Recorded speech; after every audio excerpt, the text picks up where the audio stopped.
नमस्कार, मैं हूं अमित तजरावत और आप देख रहे हैं जम्मू संवाद। जम्मू जीएमसी जो है यानी कि गवर्नमेंट मेडिकल कॉलेज जम्मू की अगर बात करें तो वो पिछले 6 दिनों का आंकड़ा मैं आपको बता रहा हूं और आप भी चौंक जाएंगे। ऐसे तो हम सुन रहे हैं कि 15 हो रही हैं, 20 हो रही हैं, हर रोज़ 22 मौतें हो रही हैं, लेकिन 6 दिनों का मौत का आंकड़ा जो है वो हैरान कर देने वाला है। करीब 110 मौतें जो है पिछले 6 दिनों में, महज 6 दिनों में जीएमसी जम्मू में हुई हैं कोविड के मरीजों की। यानी कि स्थिति बिल्कुल साफ है, आपके सामने है, क्रिस्टल क्लियर है कि किस तरह की सुविधाएं थी, किस तरह का इंतज़ाम था लोगों को बचाने के लिए। और यहाँ पर जीएमसी जम्मू जो है कोविड से जो मौतें हुई हैं उससे शमशान बनता चला गया, लेकिन प्रिंसिपल साहिबा अपनी ही धुन में रही। आज भी वो अपने चहेते चैनल्स को इंटरव्यू देकर अपने कसीदे सुना रही हैं कि हमने बहुत अच्छा काम किया। कि क्या ये अच्छा काम किया आपने? हर रोज़ आपके पास यहाँ पर 20 के करीब लोगों की मौत हो रही है, 18-15, मतलब इस तरह से आंकड़े जो है वो सामने आ रहे हैं। क्या ये आप अच्छा काम कर रहे हैं? ये आपने सुविधाएं की? आज आपको एक लिस्ट बताऊंगा आपको। हम जितनी खबरें हम आपको दिखाते थे, आज आपको पूरा एक आंकड़ा मैंने तैयार किया हुआ है कि कहां कहां पर इनका लैक हुआ, कहां कहां पर प्रिंसिपल साहिबा ने जहां पर काम करना था वहां पर उन्होंने बिल्कुल नहीं जो है ध्यान दिया। अब मैं आपको बताता हूं। अभी एक भाई लिख रहे हैं कि मास्क कहाँ है? भाई घर पे हूं तो अब खाना खाने वक्त भी मास्क लगा के बैठ जाता हूं। हर बार आप लोगों को भी समझाया जाता है कि मैं घर पे हूं, किसी कारणवश मैं घर से नहीं निकल रहा हूं, इसलिए मैं मास्क नहीं डालता हूं। तो इसलिए मैं आपको बता रहा हूं, बार बार मुझे ये बताना पड़ता है। चलिए, हमारी जिम्मेदारी, मैं बता रहा हूं, लेकिन बात मुद्दे की करूंगा कि हुआ क्या क्या।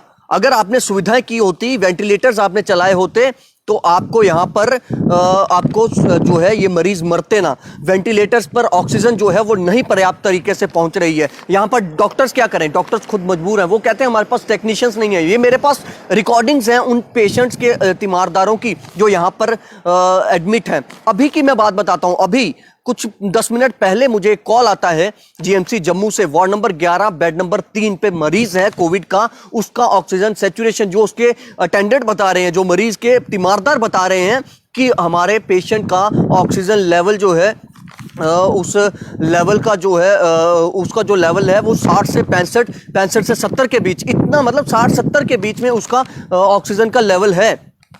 लेकिन उस पेशेंट को अभी तक ये तय नहीं हो पा रहा कि क्या उसको आईसीयू में शिफ्ट करना है, वेंटिलेटर पर उसको डालना है या नहीं डालना। अभी तक वहां पर जो प्रशासनिक लोग हैं, जो वहां पर मौजूदा टीम है डॉक्टर्स की या फिर स्वास्थ्य कर्मियों की, वो अभी तक ये नहीं तय कर पाई कि क्या इन्हें वेंटिलेटर पर डालना है या नहीं भेजना है आईसीयू में। क्योंकि जो उनके अटेंडेंट है वो बार बार मुझे मैसेज कर रहे हैं, मुझे फ़ोन कर रहे हैं कि सर हमारा पेशेंट जो है उसका ऑक्सीजन लेवल, उसका सैचुरेशन जो है लगातार उसका सैचुरेशन गिरता जा रहा है। लेकिन किसी को वहां पर अभी तक, और मैं आपको ये बताऊं कि मैं लगातार डॉक्टर भारत भूषण है उनको फोन करने की कोशिश कर रहा हूं। जनाब का फोन नॉट रीचेबल आ रहा है। एक बार मिला, उन्होंने काट दिया, शायद वो बिजी होंगे, व्यस्त होंगे, ठीक है, उन पर बड़ा बर्डन है। लेकिन सवाल ये है कि इन मरीजों को किसने बचाना है?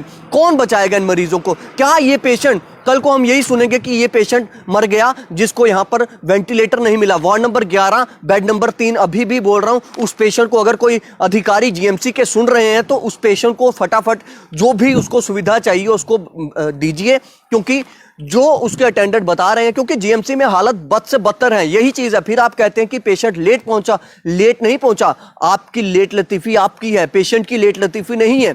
माना कई लोग लेट पहुंच रहे हैं, अपने इस जो कोविड पॉजिटिव हो रहे हैं वो बता नहीं रहे हैं, घर पर ही अपना ट्रीटमेंट कर रहे हैं, लेकिन जो एडमिट है कम से कम उनको तो इलाज दीजिए।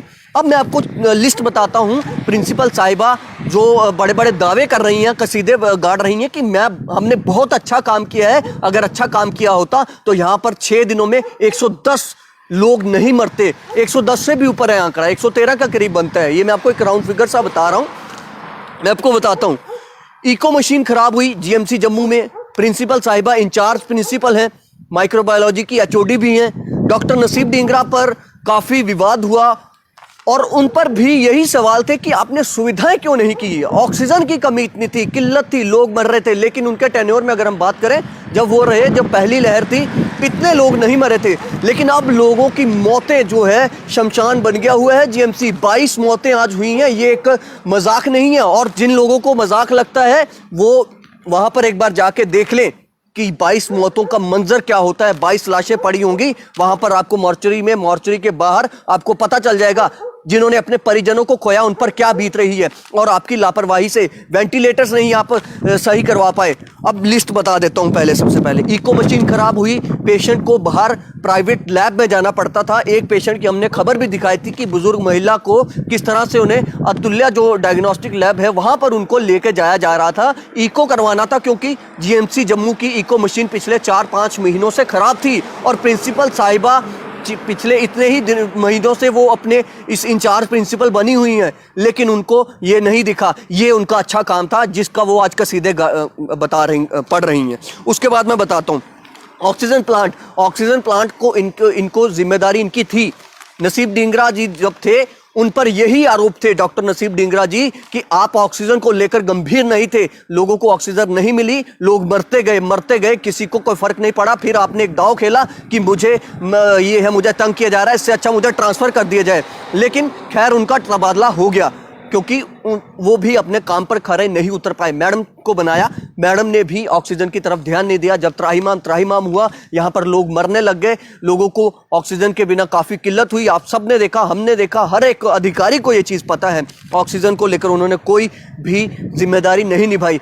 वो तो निभाई नहीं, दूसरा आप देखिए कि किस तरह से जब कॉमर्स एंड इंडस्ट्रीज़ की जो डायरेक्टर थी उनकी एक कमेटी, उनकी अध्यक्षता में एक कमेटी बनाई, जिस कमेटी ने ऑडिट किया कि जीएमसी में क्या वजह है कि जिस वजह से जीएमसी में ऑक्सीजन की सप्लाई कम हो रही है, ऑक्सीजन जो है वो पर्याप्त नहीं पहुंच रही है। वो ऑडिट जब हुआ, उस ऑडिट में बड़ा खुलासा हुआ और वो हमने आपको एक्सक्लूसिव खबर बताई थी। किस तरह से उस बड़े खुलासे में ये कहा गया कि जो ऑडिट रिपोर्ट में कि जो ऑक्सीजन की पाइपलाइन है उसके जो वाल्व हैं वो वाल्व लीकेज हो रहे हैं। इसी वजह से मरीजों तक जो है ऑक्सीजन की पूरी मात्रा में, पर्याप्त मात्रा में ऑक्सीजन का फ्लो नहीं पहुंच रहा है। यानी कि ये प्रिंसिपल साहिबा का काम है जिसके वो कसीदे गढ़ रही हैं। ये अच्छा काम था। अगर आपकी नज़र में ये अच्छा काम है तो फिर मुझे नहीं लगता कि यहाँ पर कोई भी मरीज जो है वो बचेगा। अब मैं आता हूँ वेंटिलेटर्स पर। आपके पास टेक्नीशियंस नहीं थे। ये उसी ऑडिट जो टीम थी, कमेटी थी, उस कमेटी के मेंबर्स ने इसका भी बताया कि वेंटिलेटर चलाने वाले, जो आपके पास वेंटिलेटर्स हैं, वो वेंटिलेटर चलाने वाले आपके पास टेक्नीशियन ही नहीं है। यानी कि आप क्या करते रहे? ठीक है, पिछले प्रिंसिपल साहब ने किया नहीं किया वो उनको छोड़िए, उनका तबादला हो गया, उनको जो होना था हो गया। आपने क्या किया?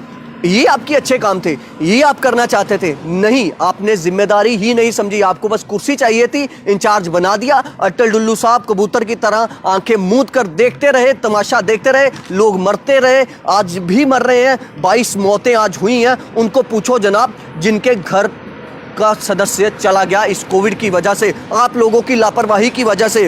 वेंटिलेटर के लिए आपके पास टेक्नीशियंस आप नहीं भर्ती कर पाए तो आपने क्या करना था?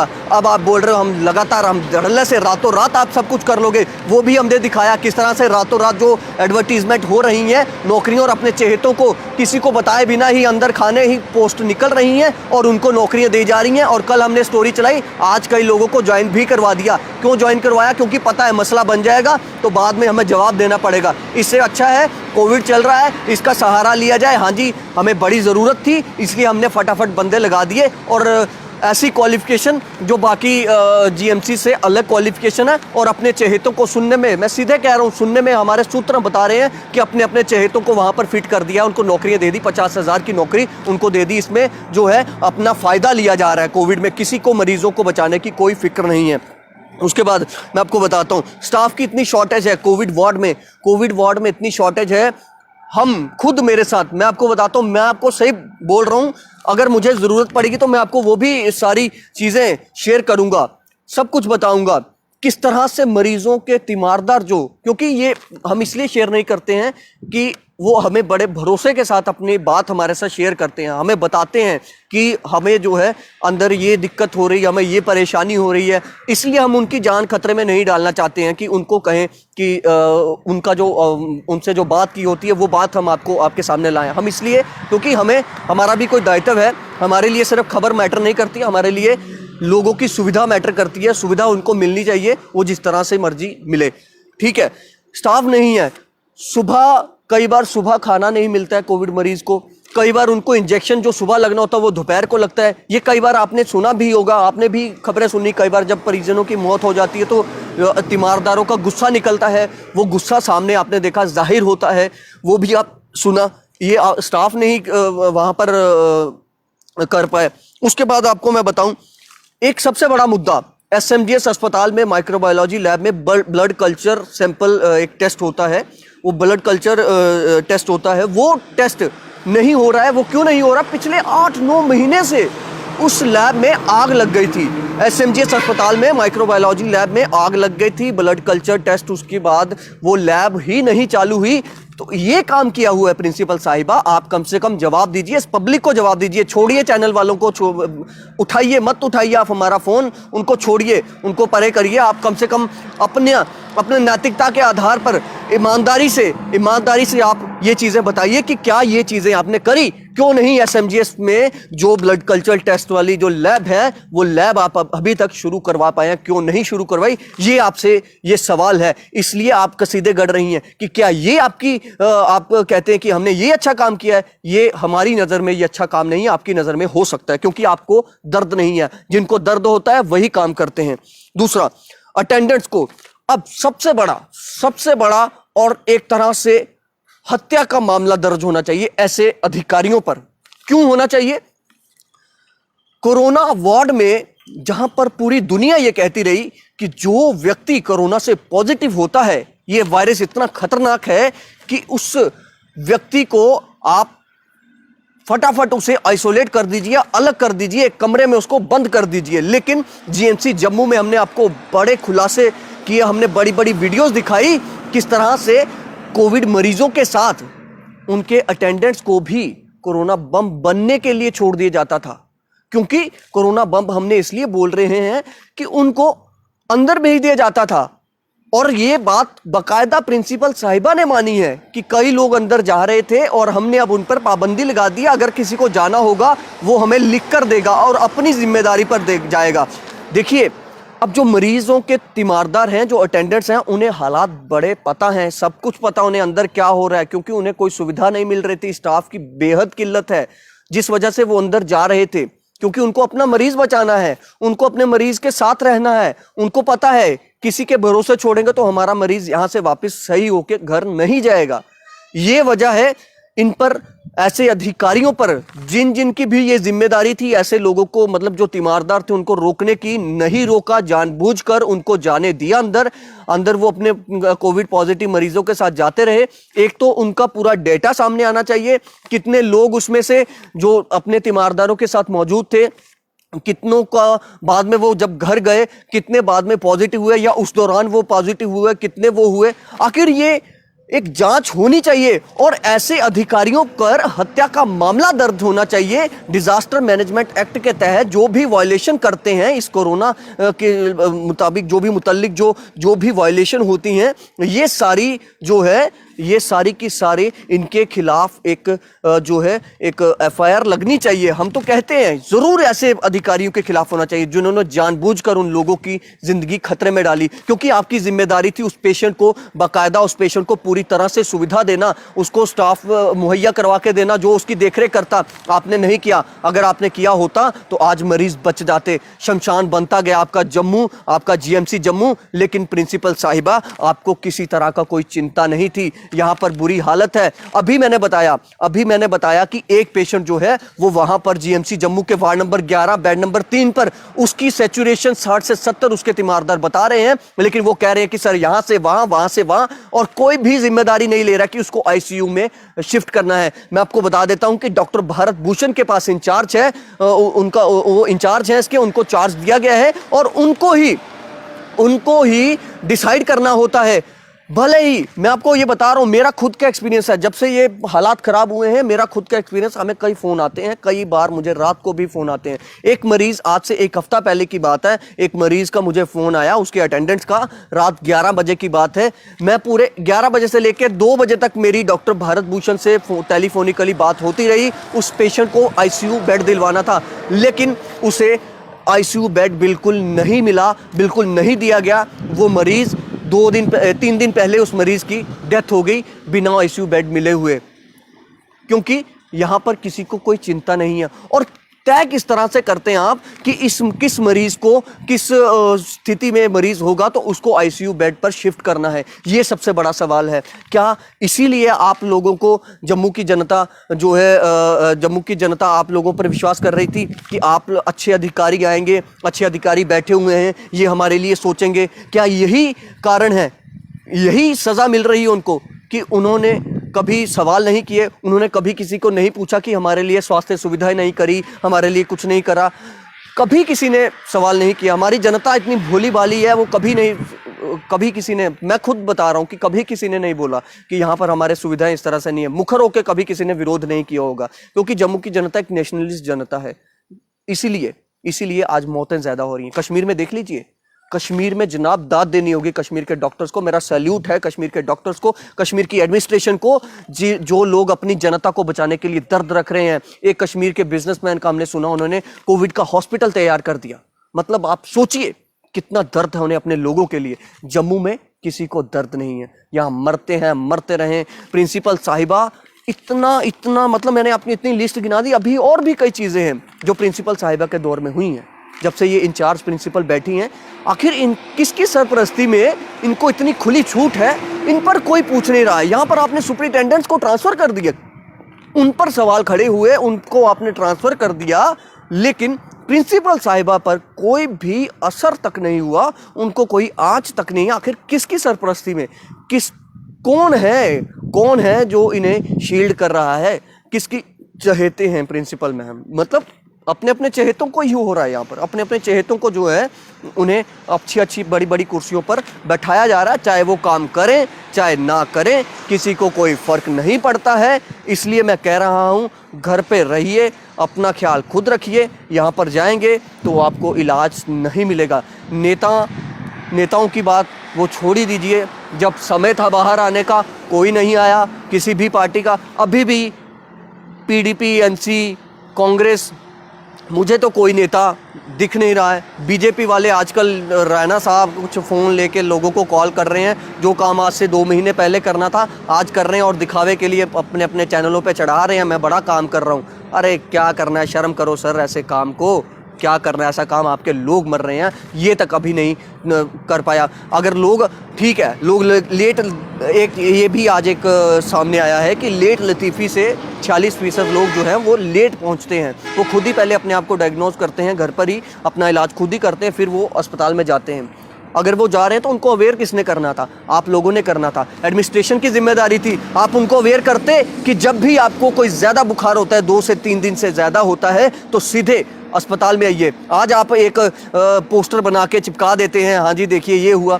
ऐसा नहीं होता जनाब। अगर बचाने की आपकी मंशा होती तो आप करते। एलजी साहब कम से कम जागिए, इन अधिकारियों को, इन पर कुछ करिए, वरना यहाँ पर जम्मू में अभी शमशान का ये जो माहौल बना हुआ है ये बढ़ता जाएगा। मेरी गुजारिश है, मतलब हम लोग खुद परेशान हो गए हैं। मुझे समझ नहीं आ रहा है कि समझेगा कौन जम्मू के लोगों को बचाने के लिए आगे आएगा? कोई नहीं आएगा।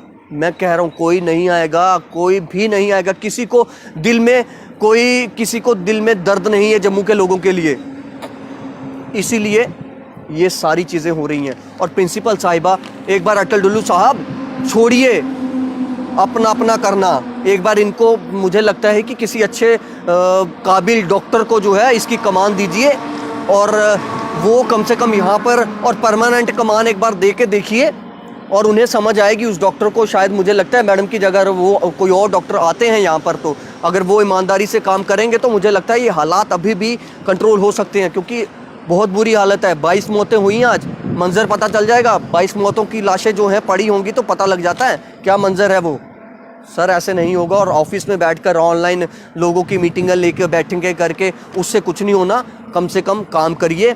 और प्रिंसिपल साहिबा, जब मर्जी इंटरव्यू दीजिए, जितने मर्जी दीजिए, हमें कोई एतराज़ नहीं है। कसीदे गढ़िए, अपनी तारीफ़ों के पुल बांधिए, हमें कोई एतराज़ नहीं है। लेकिन कम से कम इस जम्मू की जनता को बचाइए। इसे बचाना आपकी जिम्मेदारी है। इसी जनता के टैक्स से आपको सैलरी मिल रही है। आप अधिकारियों को, सभी को चाहे वो अटल डुल्लू हो, चाहे कोई भी हो, सभी को इसी जनता के पैसे से सैलरी मिल रही है।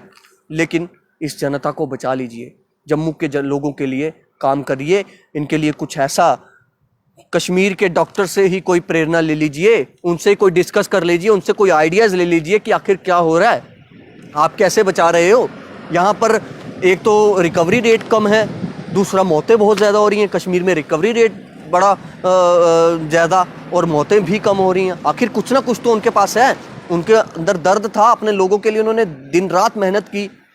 कई डॉक्टर मैं देखता हूँ वहाँ पर दिन रात मेहनत कर रहे हैं, टेलीफोन पर अपने पेशेंट से बात कर रहे हैं, उनको बता रहे हैं, उनको सजेस्ट कर रहे हैं, सारे सुझाव। मेरे कई रिश्तेदार वहाँ पर हैं, वो हमें बताते हैं। लेकिन ये जो है, ये मैं आपको बता देता हूँ कि कुछ नहीं हो रहा है जम्मू में। सिर्फ अपने को बड़ी बड़ी कुर्सियों पर बैठाना है, उनको ही बड़ी बड़ी कुर्सियाँ देनी हैं, किसी को जनता के लिए कोई फिक्र नहीं है। ये जो मैंने चीज़ें बताई हैं, इस पर गौर करिएगा। और अगर एलजी प्रशासन के कोई और अधिकारी इसको देख रहे हैं, बड़े एडवाइज़र साहब अगर देख रहे हैं, तो जनाब इस पर सवाल एक बार पूछ लीजिएगा प्रिंसिपल साहिबा से, जिनको इंचार्ज प्रिंसिपल इस वक्त बनाया गया है। फिलहाल आप देखते रहे जम्मू संवाद। नमस्कार।